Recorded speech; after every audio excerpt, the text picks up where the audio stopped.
مرحبا متابعين، شلونكم؟ صحتكم؟ يا رب تكونون بخير. نبدأ روتينا بالصلاة على محمد وآل محمد. وبهاي الأجواء المختلفة والباردة نحتاج مشروب ساخن. راح نبدي نضيف لتر حليب كامل الدسم.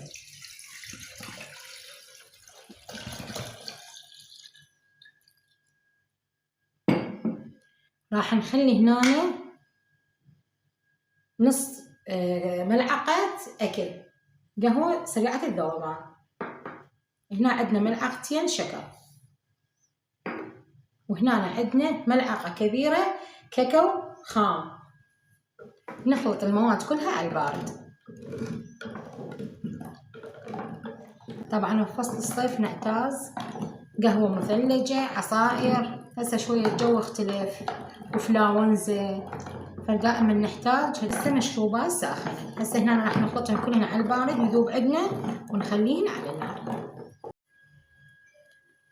طبعا غيرت المواد كليتها. هنا خفتني يعني من العوري ما اعرف، فهنا بدا عندنا تفور المواد كليتها. هنا عندي باكيتين اوريو طاحنتين بالمحضرة الطعام، راح اضيفن فوق الخليط.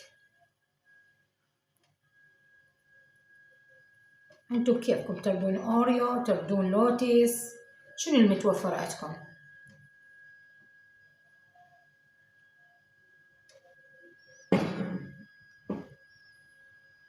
طبعا مشروب طيب ويفيد، كلش يفيد. وهو يعني مشروب بالشتاء، كل المشروبات تكون ساخنة، واحد بين فترة وفترة يسوي. ما تعرفون الكاكاو متطاقة، القهوة من نفس الكاكاو، البسكويت الأوريو بعد تعرفون انتو هم مشبع وهم طعمه طيب، والحليب هم بفيتامينات. وهنا متابعين اكتمل عندنا المشروب الساخن. راح ابدأ اصبه.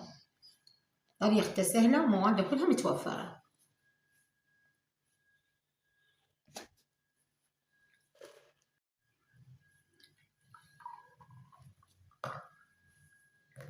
طبعا الثخن مالته ما خليت له لا نشا ولا شيء، على المواد اللي ذكرتها بالفيديو. وهذا الثخن مالته.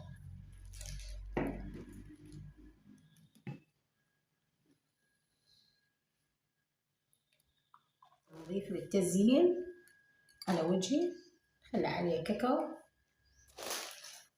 او بسكت اللوتس بكيفكم، او بسكت الاوريو، شنو انتم تفضلوا. اكتمل روتيننا بالصلاة على محمد وآل محمد، واقول لكم يا رب ينال اعجابكم، وسهمنا وسهمكم الف عافية.